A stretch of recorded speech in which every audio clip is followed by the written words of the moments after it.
petite improvisation en plein brief. J'explique un petit peu ce qu'est la stratégie de cycle, donc j'ai doucement commencé, mais bon, je me suis dit que je devais peut-être l'enregistrer. Donc voilà, c'est enregistré comme ça, vous l'aurez en nom répertorié en simultané sur YouTube, comme ça vous pourrez directement voir un petit peu les différences entre stratégie de cycle et stratégie shad et aussi connaître comment est faite la stratégie de cycle, en tout cas comment je l'ai pensée.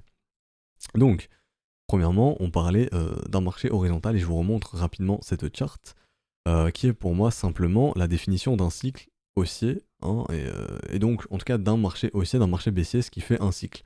Donc simplement ici, comme je le disais, marché horizontal, donc on aspire l'offre, il n'y a plus assez d'offres pour pousser le marché plus bas, donc ici on aspire l'offre, ok, on récupère les tokens en portefeuille, ensuite on pousse le marché, en tout cas on pousse le marché pour créer une demande, hein, pour attirer de nouveaux investisseurs, ce qui crée une demande croissante, donc un marché haussier, jusqu'à ce qu'un sommet soit trouvé, donc jusqu'à ce que certains gros portefeuilles décident de vendre, tout simplement de poser un top, hein. La smart money instaure un bottom, instaure un top. La smart money instaure le top, ok, il décide de vendre. Distribution, donc là c'est la phase où on vend, donc quand le M se dessine, hein, ou les plusieurs M se dessinent. Ici on instaure le sommet de marché, par exemple, je vous montre une charte qui devrait vous parler.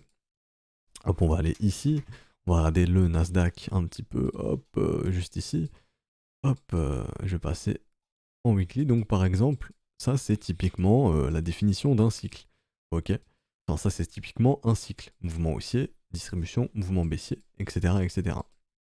Donc ici, marché assez horizontal, hein, bien entendu. Hop, premier W juste ici, horizontal, horizontal. Nouveau W ici, donc ça c'était notre phase justement d'accumulation. Ok. Phase d'accumulation. Ensuite on a le rallye haussier, comme on l'a vu juste ici. Donc rallye haussier, ok. Hop, je retourne sur le Nasdaq, rallye haussier, rallye haussier, rallye haussier, jusqu'à ce que le mouvement s'accélère bien, la volatilité augmente, le sentiment se prononce, on passe dans un sentiment d'euphorie, et la smart money, ici, première grosse phase de décrochage où bon, la smart money ici décide de décharger, et donc instaure un sommet de marché. Vous avez le fameux retour premier arrêt, hein, que je vous expliquais souvent. Donc là, c'est stratégie bluff top, ça on y reviendra après, donc c'est expliqué aussi, il y a un cours sur la stratégie bluff top, mais bon, je vais y revenir après. Donc ici, bluff top, et on voit quoi? On voit le M se dessiner, et puis ici, hop, petite consolidation. Hop, le M se dessine, petite consolidation, donc là on est dans la phase distribution, ok. Et ensuite, bear market, donc marché baissier, etc., etc. Jusqu'à ce qu'on réinstaure un bottom, et on refait exactement la même chose, le cycle se répète, vous voyez. Mouvement baissier, hop, bear market, jusqu'à ce qu'on instaure un nouveau bottom. Donc ici, premier W, juste ici, hop, W weekly, juste ici, nouveau W weekly, dans un énorme W weekly, donc ça c'était un petit peu la phase d'accumulation sur le Nasdaq, et là on repart dans un marché qui est haussier, ok.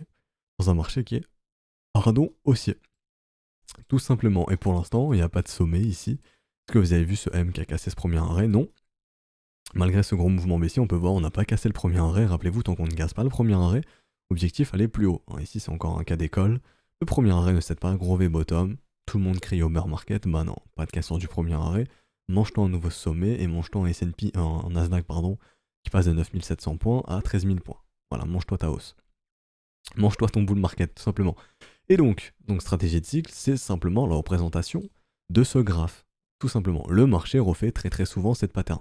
Pensez que pour connaître un mouvement vertical, il faut d'abord connaître un mouvement horizontal. Donc nous, on veut acheter ce mouvement horizontal, ok. Donc tout simplement, je reprends mes explications, on cherche un marché qui est horizontal depuis quelques temps, idéalement semaine, mois. Et donc pour l'entrée, en tout cas comment on peut entrer sur ce marché, personnellement je procède ainsi, c'est-à-dire que je fractionne beaucoup en stratégie de cycle. Par exemple, je vous le dis, j'ai commencé sur One, et j'ai commencé sur d'autres assets, ok. Par exemple sur OneChain, j'ai commencé. Donc j'ai commencé à fractionner un petit peu dans cette phase horizontale, donc je commence à fractionner pendant que le marché est horizontal. Donc je peux fractionner en plusieurs fois, 3, 5, 10 fois, 15 fois. Enfin, vous pouvez 3, 5, 10, 15 fois. Ça dépend complètement de vous, ok.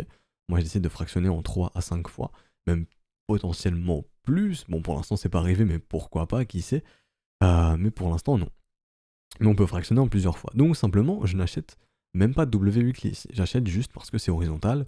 Et idéalement, je me sers des fois de petits W. Quand je vois un petit W daily qui se pose par-ci par-là, je décide de fractionner un petit peu, mais le W weekly n'est pas encore présent, ok. Donc ça, c'est la première façon pour moi de commencer à préparer mon entrée, c'est de commencer à fractionner doucement lorsque la phase est bien horizontale et que j'estime d'un point de vue sentiment. Et donc là, on reprend le Wall Street Cheat comme ça. Et donc là, ça part complètement en cours et j'adore. Donc hop, Wall Street Cheat. Image, ça va bien charger. En fait, si vous voulez, j'estime qu'on est dans cette phase de dépression, donc que les gens sont complètement plus intéressés. Et moi, c'est là que ça m'intéresse. On le voit ici. Ici, on le voit qu'on est dans cette phase de dépression, c'est l'opportunité maximale pour pouvoir entrer. Comme je l'ai expliqué dans le cours sur le sentiment, la meilleure opportunité, c'est quand les gens n'y croient plus, quand plus personne veut acheter. Quand plus personne veut acheter, qui achète la smart money, puisqu'elle récupère toute l'offre. Et un marché dans lequel il n'y a plus d'offres, il n'y a plus assez de vendeurs, c'est un marché qui ne peut plus baisser théoriquement. Si vous ne pouvez plus trouver assez d'offres pour baisser le marché ne baissera plus. Au mieux, il fera du surplace pendant des années. Enfin, au pire, il fera du surplace pendant des années. Au mieux, il fera un nouveau rallye, un nouveau cycle haussier. Et là, vous ferez de l'argent, tout simplement. Donc, vous aurez bien fait d'être investisseur sur ce genre d'assets. Donc, je fractionne tout simplement dans cette phase de dépression. Pour moi, c'est très important de trouver la dépression. Et aussi, un autre facteur que j'utilise beaucoup, c'est une faible volatilité. Et rappelez-vous, on avait parlé des bandes de Bollinger qui nous servent justement à pouvoir récupérer la volatilité dans l'asset. Pour moi, c'est très important d'avoir une volatilité qui est assez faible. Par exemple, on prend One ici. J'espère que le stream ne coupe pas parce que je vois que ça bug un petit peu ici. TradingView. Non, c'est TradingView qui doit bugger, enfin, en tout cas, j'espère. Donc ici, hop, on dézoome, on est vraiment sur un asset qui est faiblement volatile. Et donc, comment vérifier ça? Bon, moi, je le vois à vue d'œil, mais comment vérifier ça? Vous pouvez le vérifier avec les bandes de Bollinger.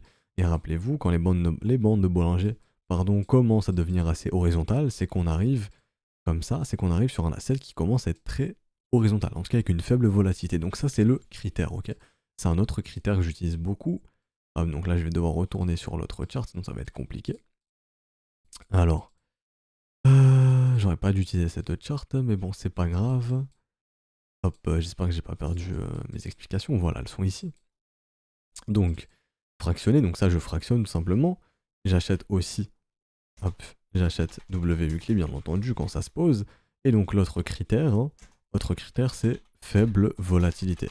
Et donc, on peut céder de B-bands, donc bande de Bollinger, tout simplement, ok? Donc ça, premièrement, c'est le genre d'asset que je cherche, ok? Ensuite, quel est l'autre critère? Donc ça, je le mettrai après, ce sera stratégie Shad. Quel est l'autre critère? C'est un asset qui peut me proposer beaucoup de profit du bottom jusqu'au top. Je vous reprends One, mais cette fois-ci, je vais pas refaire la même erreur, je vais changer de chart, je vais aller ici. On prend One USD, tout simplement, Binance. On regarde un petit peu, hop, on passe en weekly, on regarde par exemple celui qui fractionne ici, par exemple à 34 centimes, on prend le sommet qui a été trouvé à 10 $, celui qui achète ici, il se fait un bon gros rendement jusqu'au sommet, il y a 3000%, ça fait x31, donc pour moi ça c'est excellent, et c'est totalement le genre d'asset que je cherche pour la stratégie. Donc là vous voyez comment c'est très faiblement volatile, donc ça c'est un critère très important. Et donc, je cherche gros ROI depuis ATH. Depuis ATH. Donc généralement, c'est au minimum entre minimum x16 x20, ok? x16 x20. Donc pour moi, minimum, on va plus mettre x20. Minimum x20, ok? Donc je cherche minimum du x20 depuis mon achat jusque l'ATH, ok? Donc ça, c'est très important. Et donc ça, c'est les premiers critères. Marché horizontal, dépression. Donc marché horizontal depuis plusieurs semaines, plusieurs mois. Un marché qui est horizontal depuis plusieurs semaines, plusieurs mois, c'est un marché qui a une faible volatilité. J'achète tout simplement dans cette phase horizontale et donc justement j'identifie la fameuse zone de combat qu'on a identifiée on a identifié toutes les zones de combat sur tous les W8 qu'on a posés potentiellement. Je ne sais pas si vous vous rappelez, je vous remontrerai ça après. Mais ici simplement bear, ici bull, et idéalement pour moi, maintenant, pour fractionner, idéalement j'aimerais le faire où? Dans la zone de rechargement de cette zone de combat. Donc tout ce qui revient dans la zone de rechargement, je pourrais déclencher, par exemple, je pourrais fractionner sans trop de problème. Donc, grosso modo, tout ce qui revient ici, je fractionne, ok? Si jamais je peux en racheter plus bas, si on revient proche du bottom, je fractionne aussi. Ok? Donc tout simplement, ça m'intéresse beaucoup. Ok? Donc ça, c'est les premiers critères. Et comme je vous ai dit, ensuite, faut vraiment regarder, et voilà, je vais me perdre, faut vraiment regarder le ROI, donc le retour sur investissement en français, depuis l'ATH. Si ma moyenne, enfin par exemple j'ai une moyenne d'achat à temps, il faut que depuis l'ATH, j'ai au minimum 1 x 20. Donc ça, c'est vraiment très important pour la stratégie de cycle. Ensuite, maintenant, vu qu'on sait comment entrer, on a parlé de fraction, on a parlé des W weekly, etc. D'ailleurs, c'est vrai que j'en ai pas parlé, mais on peut ajouter, par exemple, OBV, donc OBV croissant. Ça va être aussi un critère très important pour moi, mais ça, c'est pareil en stratégie Shad. Hein. Au minimum, j'aime bien. Enfin, au minimum, non, des fois, je n'en ai pas. Mais voilà, un OBV croissant, généralement, j'aime bien. Donc par exemple, OBV croissant, et biais EMA 13, EMA 30, hop, bullish en weekly, par exemple. Hop, bullish en weekly. Comme ça. Donc ça, je vais juste faire ça, hop, comme ça. Donc ça, c'est généralement des critères d'un point de vue dynamique interne que j'aime beaucoup voir, j'aime bien. J'aime bien, j'aime bien. Donc là, on a vu comment fractionner, comment entrer, comment préparer justement l'achat. Et donc, ce qui change avec la stratégie chat maintenant, c'est aussi la vente, tout simplement. Comment vendre. Donc, idéalement, ça dépend du retracement. Mais par exemple, ici, sur One, je vais regarder le ROI depuis le premier arrêt, parce que le premier arrêt m'aide beaucoup et la zone de rechargement de short aussi. Donc, premier arrêt juste ici, le premier arrêt est ici, donc on va dire, admettons, j'ai pu fractionner dans la zone de rechargement, j'ai un ordre moyen, on va dire, aller à 30, allez, à 31 centimes, on s'en fout. Au niveau du premier arrêt, j'ai ici 1200%, donc ça fait un x13 grosso modo, ok. Donc ça fait x13. Donc, premièrement, il y a toujours une phase où je passe à break-even, c'est-à-dire que je veux sécuriser l'investissement. Si jamais la 7 va à 0, il va à 0 là. Donc là, c'est pareil avec la stratégie JAD. Sauf que je ne suis pas obligé de le faire à x2. Ici, vu que j'ai un potentiel de x13 avant le premier arrêt, je peux tout simplement, par exemple, le faire ici. Je peux décider de passer à break-even, par exemple, à x4, à x6, x8, peu importe. Donc ensuite, je regarde un petit peu sur la charte où sont les gros morceaux résistants, on va dire. Donc là, on prend les corps de chandelle, juste ici. Là, on peut voir qu'on a un gros morceau résistant, mais il est juste au-dessus du W weekly. Donc ici, il ne m'intéresse pas. Ok. Ensuite, on peut voir que le gros morceau résistant, il est juste ici. Donc ici, j'ai l'info que des vendeurs aiment proposer de l'offre et que eux, en gros, grosso modo, peuvent me casser les couilles pour parler franchement. Sur le rallye haussier, ils peuvent mettre un frein au rallye haussier. Donc on regarde. Ici, par exemple, j'ai fractionné. Ici, on avait dit 31 centimes, par exemple. On regarde. Ici, on a 257%. Bon, j'estime qu'en cas de bull market, c'est pas eux qui vont... vu toute l'offre qui est aspirée ici, j'estime que c'est pas eux qui vont nous casser les couilles, qui vont poser un sommet. On regarde juste ici. Bon, eux, je pense pas non plus, ils vont nous casser les couilles, ils vont instaurer un sommet. Je pense que cette zone va se faire démonter assez rapidement, ok. Donc, on regarde la prochaine zone sous le premier arrêt. Les prochaines zones sont ici, donc ça, c'est un support devenu résistance, et ici aussi. Donc ça, c'est potentiellement les zones qui peuvent nous emmerder, mais honnêtement, encore ici, on est encore très bas. Mais bon, ici, on calcule le ROI, donc on avait dit 31 centimes, par exemple. Ici, voilà, on arrive dans cette zone, on se dit, bon, on est quand même à x8, voire x9, un peu plus. Ok, pourquoi pas prendre des profits. Donc grosso modo, ici, on peut se dire, ok, quand on arrive à 2,50$, je décide de passer à break-even. Donc ici, je passe à break-even. Donc comme la stratégie chat, je calcule ce que je dois vendre pour passer à break-even, tout simplement, ok, pour récupérer l'investissement. Si ici 1% de mon capital correspond, je sais pas, j'ai une bêtise, à 50$, je décide donc de récupérer mes 50$ ici. Donc ça, c'est la première phase, où on peut le faire plus bas aussi, mais ici on a vraiment un gros ROI depuis le premier arrêt, donc on peut se permettre de le faire. Grosso modo, entre ces deux résistances, ça pose pas de problème. Donc la première phase, elle est ici. C'est simplement de trouver, enfin de calculer ROI depuis premier arrêt. Parce que rappelez-vous, tant que le premier arrêt ne cède pas, on est dans un mouvement tendanciel baissier. Donc même si on a ces gros W juste ici, et je vous remonte sur One, même si on a ces gros W, on peut très bien ici faire un simple rallye premier arrêt et ensuite ne plus rien faire pendant des années. Si ce premier arrêt n'est pas résolu, rappelez-vous, toujours un mouvement tendanciel baissier.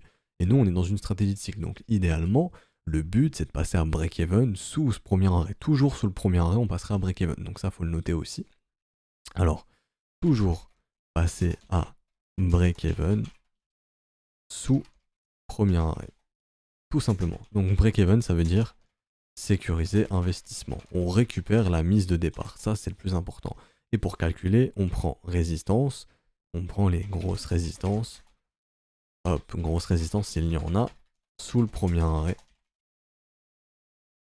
Tout simplement. Donc ça, c'est la première chose à faire. Il y a toujours une phase où on passera à break-even. En tout cas, c'est comme ça que je fais. Et comme ça, je suis plus à l'aise. On passe à break-even, pas de problème. On récupère l'investissement. Pas comme un stratégie chat dont on le fait à x2. Ici, on peut le faire à x4, x6, on peut le faire à x6,5, peu importe. Ici, c'est plus d'un point de vue retour sur investissement et d'un point de vue technique, on se sert du premier arrêt, des résistances, etc. On peut même se servir, par exemple, si vous voulez vous aider, du volume profile. Par exemple, ici, certains pourraient se dire non, moi je décide de passer à break-even ici, par exemple. Donc on serait plus ici. Si on prend le point de contrôle, enfin le point de contrôle non, si on prend la prochaine zone d'échange, on est plus à 272%. Donc ici on pourrait passer à break-even grosso modo à 1,05$, ok? Donc ça dépend un petit peu des profils. Plus vous passerez à break-even tard, plus le risque sera élevé, mais moins vous vendrez de tokens, donc plus vous ferez de profit par la suite, ok? Donc voilà. Ensuite, pour la prise de profit, c'est simple, et là ça va être propre à chacun. On peut par exemple prendre profit x10, x15, x20, peu importe, ou alors prendre profit sur le premier arrêt ou très proche du premier arrêt. Nous on est déjà passé à break-even proche du premier arrêt, donc bon, je vois pas trop de raison dans un premier temps de prendre profit ici. On peut prendre profit aussi dans la zone de rechargement de short, donc par exemple, je ne sais pas, je dis une bêtise, et là c'est vraiment propre à chacun, et ça dépend beaucoup des assets aussi.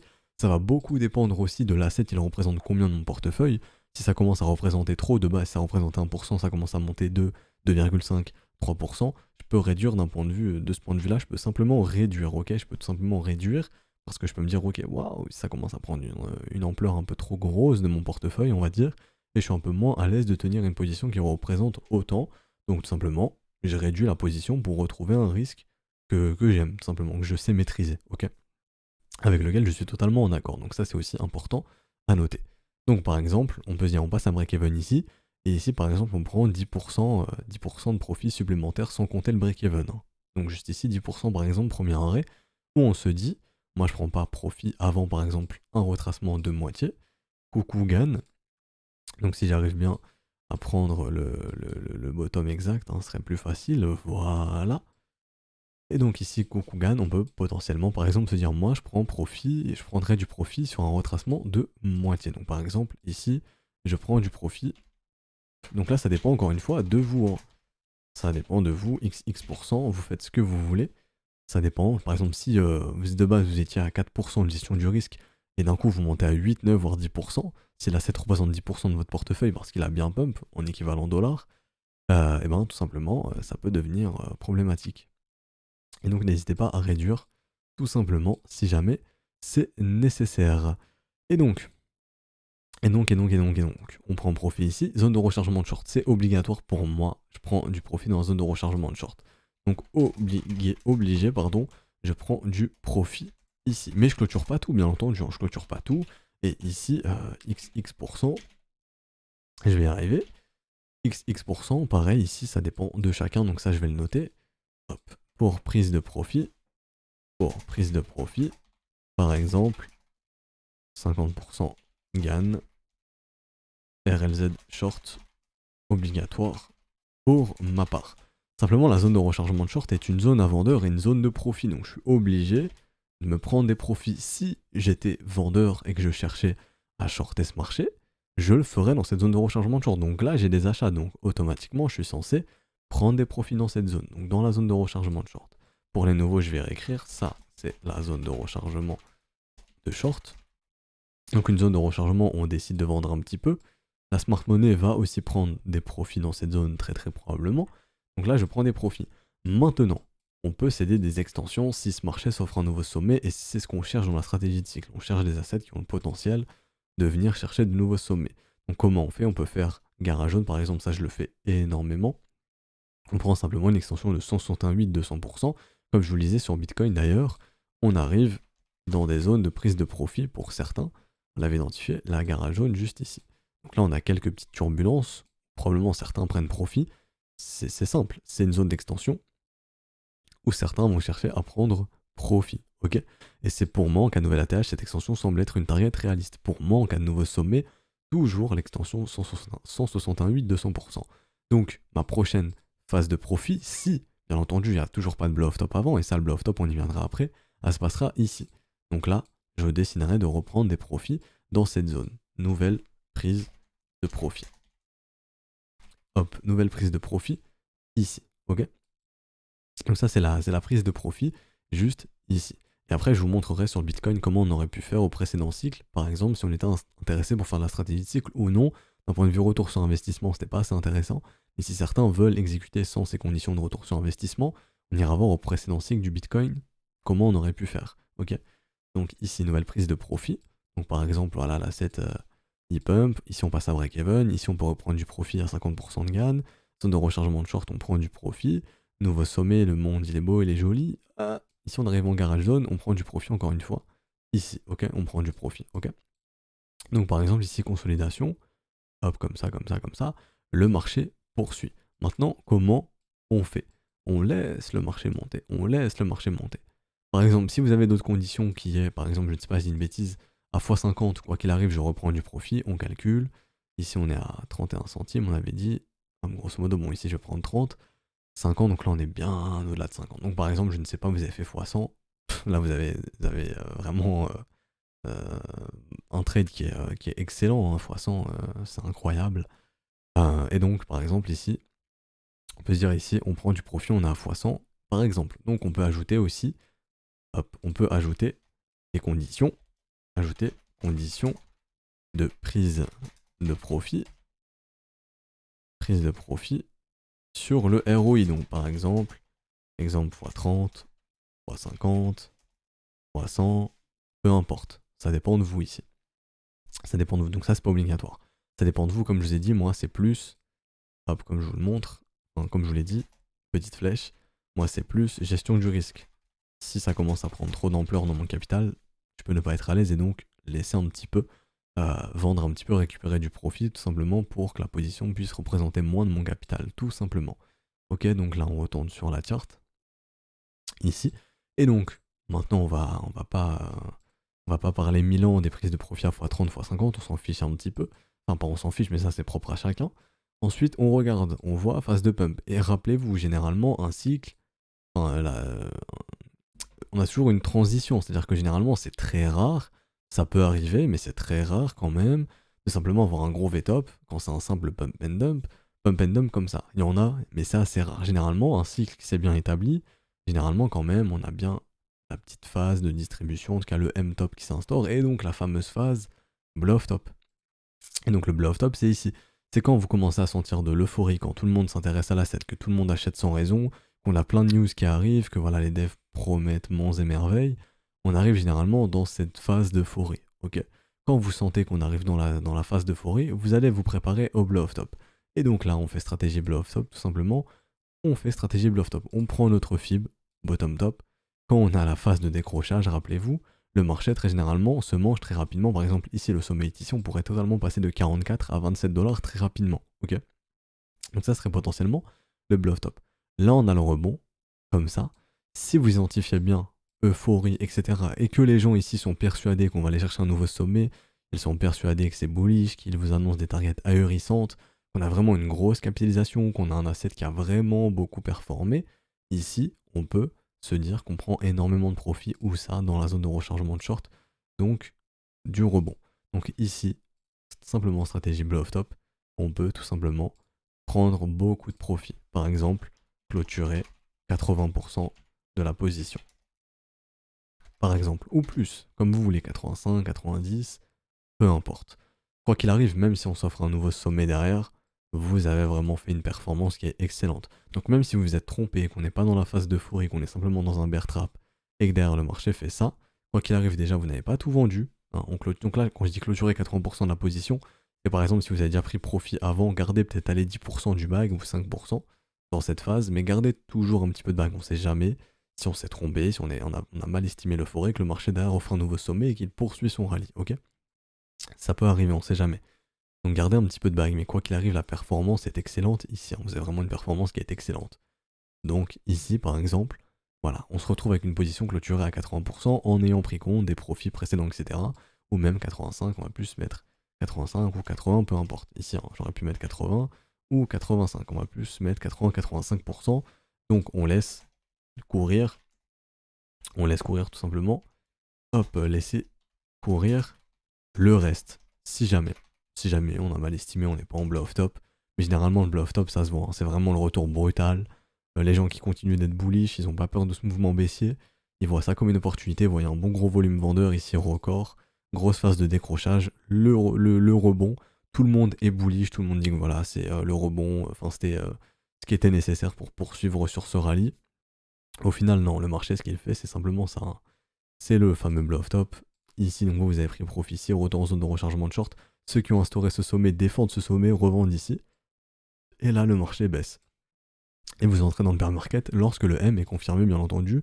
Et généralement, vous avez le M et la cassure du premier arrêt. Donc on entre bien dans cette phase de distribution, tout simplement. Et donc là, par exemple, vous pouvez décider, parce que vous avez connu le cycle haussier, maintenant on entre dans un cycle baissier.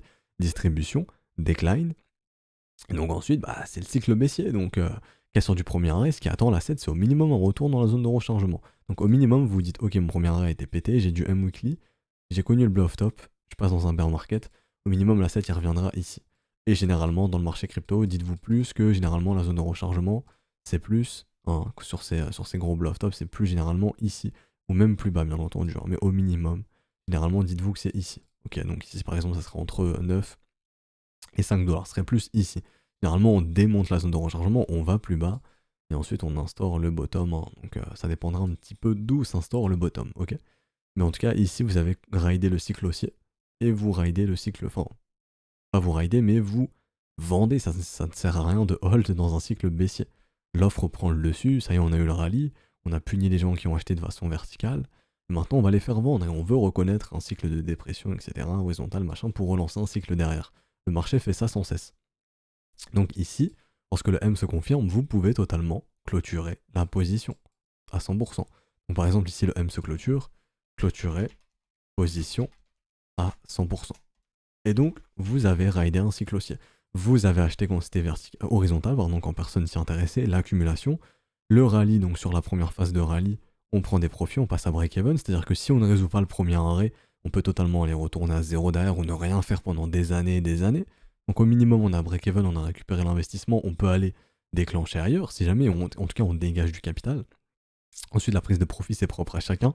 Mais au minimum, dans mes conditions, moi, ces zones de rechargement de short, garage zone, ça c'est au minimum, tout simplement. Et ensuite, comme j'ai dit, si ça prend trop de place dans mon portefeuille, je peux réduire. Si on atteint des objectifs, je sais pas, x30, x50, x100, vous pouvez réduire aussi. Et tout simplement, voilà, vous prenez profit ici, ok. Ensuite, on attend la phase d'euphorie. Vous pouvez aussi, bien entendu, prendre des profits, comme on l'a dit, x50, x100 sur la phase verticale. Et quand vous identifiez le fameux blow-off top, le retour premier arrêt, comme on l'a vu sur le Nasdaq juste avant, ou sur le Bitcoin juste avant, ici un retour premier arrêt, blow-off top, boum, bear market. Ici, nouveau W, nouvelle phase d'accumulation. On aurait pu redéclencher la stratégie de cycle ici. Personnellement, non. Pourquoi? Parce que le ROI n'était clairement pas assez intéressant depuis le sommet sur Bitcoin. Mais si vous êtes intéressé, on peut totalement faire la stratégie de cycle aussi sur Bitcoin. Hein. Les cycles se répètent, c'est toujours la même chose. Et je vous remontre le Bitcoin, bon, il n'y a pas assez d'historique sur Coinbase, mais je vous montre le Bitcoin par exemple sur Bitstamp, juste ici. C'est toujours la même chose, c'est-à-dire on a le fameux blow-off top, nanana. Ici ça s'est plus fait en daily, ça a été un peu plus rapide en 2015. Non, c'était en 2013 ici, avec MTGOX, mais bon, c'était pareil ici. Hein. Je suppose que c'était premier arrêt de mémoire. Hop, juste ici, on prend comme ça, donc non, c'était plus ici du coup. Donc non, ici ça s'est bien fait en weekly, hein, mais ici, premier arrêt, le retour en zone de rechargement de short, cassure, et bienvenue dans le bear market, tout simplement. Mais c'était pareil ici, zone horizontale, des gros W qui se décident, complètement zone verticale, pareil, le blow-off top, le gros mouvement baissier, pareil ici, zone bien horizontale, le marché ne fait rien pendant plusieurs années, gros W qui s'instaure, stratégie de cycle. Et encore une fois, ici, vous prenez des profits comme vous voulez, on ride, on ride, on ride, on ride, on ride, on ride, on ride, et ici, euphorie, on annonce 100 000 $, tous les médias en parlent, les gens achètent sans savoir, retour premier arrêt, retour zone de rechargement de short, blow-off top, et voilà, le M se confirme, on vend à la confirmation du M totalement, et voilà, bear market. Et ensuite, on refait pareil, on accumule ici zone horizontale, machin, machin, ok.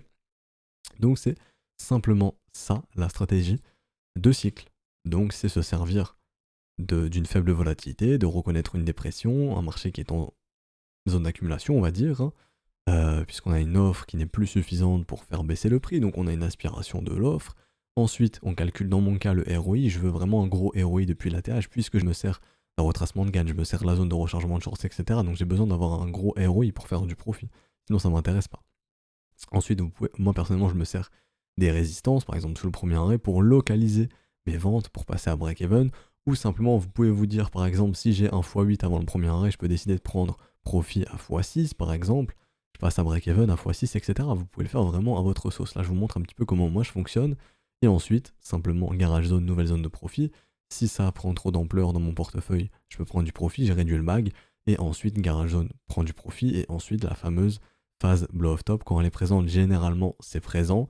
Et vous prenez une bonne partie du profit dans cette phase blow-off top. Et vous confirmez la phase, enfin vous confirmez la clôture du trade à 100% lorsque le M est présent, puisqu'on est bien dans un bear market.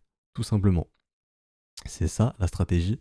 J'allais dire stratégie bluff top, mais oui, on parle de la stratégie bluff top. C'est ça la stratégie de cycle. Et donc, ce qui diffère avec la stratégie Shad, autant le laisser dans la vidéo pour ceux qui regarderont. Simplement, la stratégie Shad, il y a déjà, premièrement, vous n'êtes pas obligé d'ajouter des conditions techniques.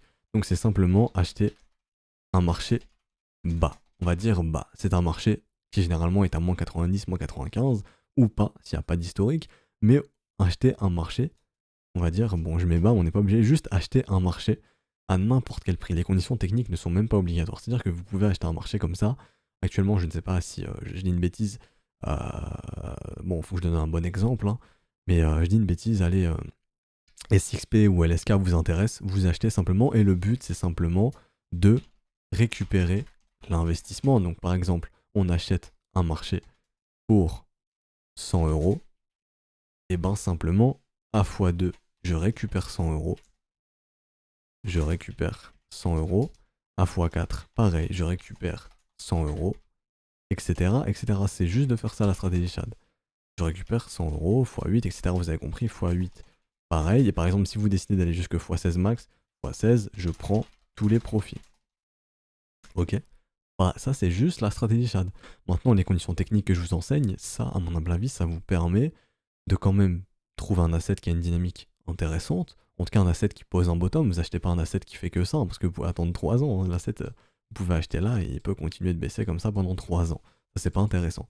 Donc, généralement, quand je vous enseigne tout ça, dynamique interne, le W, etc., c'est quand même pour que vous puissiez trouver des assets qui peuvent retracer assez rapidement et vous offrir un ou deux doubles assez rapidement quand même. En tout cas, c'est juste des conditions techniques. Mais c'est pas obligatoire. De base, la stratégie, c'est juste ça. On achète un marché idéalement horizontal, bien entendu, et on récupère l'investissement à x2, x4, x8, et à x16 on peut tout clôturer, ou à x16 on récupère l'investissement et on clôture tout à x32.